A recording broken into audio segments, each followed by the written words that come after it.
Welcome to chef Madras Murali kitchen. வறுத்த வேர்க்கடலை 200 gram,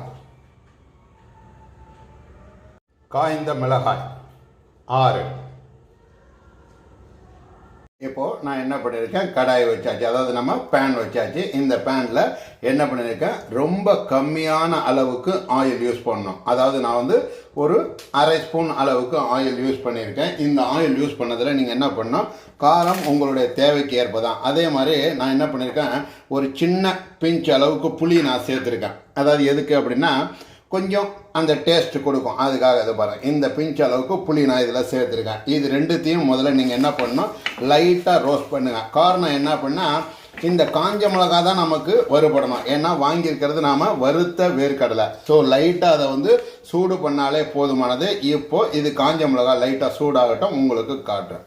இப்போ இந்த காஞ்ச மிளகா கொஞ்சம் நல்லா வறுபட்டுருச்சு. வறுபட்டதும் நீங்கள் என்ன பண்ணுங்கள், ஃபஸ்ட்டு இந்த வேர்க்கடலையை நீங்கள் ஆட் பண்ணிவிடுங்க.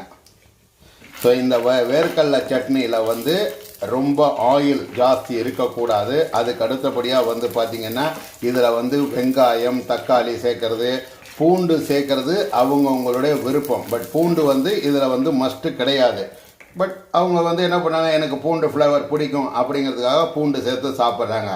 உங்களுக்கு வேணும் அப்படின்னா பூண்டு சேர்த்துக்காங்க. பட் ஒரிஜினலான வேர்க்கடலை சட்னி அப்படின்னா இந்த காஞ்ச மிளகா, வேர்க்கடலை இது ரெண்டு தான் டேஸ்ட்டு கொடுக்கணும். அதுதான் வேர்க்கடலை சட்னிங்கிறது. இப்போது இது வறுத்துட்டு உங்களுக்கு அரைச்சிட்டு காட்டுறேன்.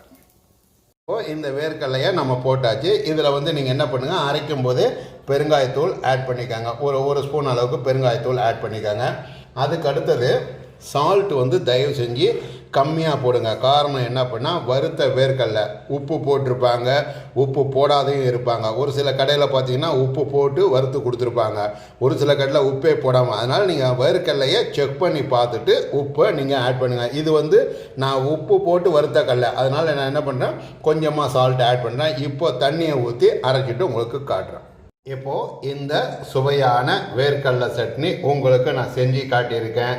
இதை மாதிரி உங்கள் வீட்டில் செஞ்சு பாருங்கள். செஞ்சு பார்த்து எனக்கு கமெண்ட் பண்ணுங்கள். செஃப் மெட்ராஸ் முரளி சேனலை சப்ஸ்கிரைப் பண்ணாதவங்க சப்ஸ்கிரைப் பண்ணுங்கள். பக்கத்தில் உள்ள bell button plus all notification அப்படிங்கிறத ப்ரெஸ் பண்ணி தினம் நான் போடக்கூடிய வீடியோவை பார்த்து உங்கள் வீட்டில் செஞ்சு அனுபவித்து மகிழுங்கள். நன்றி, வணக்கம். அடுத்த வீடியோவில் சந்திப்போமா?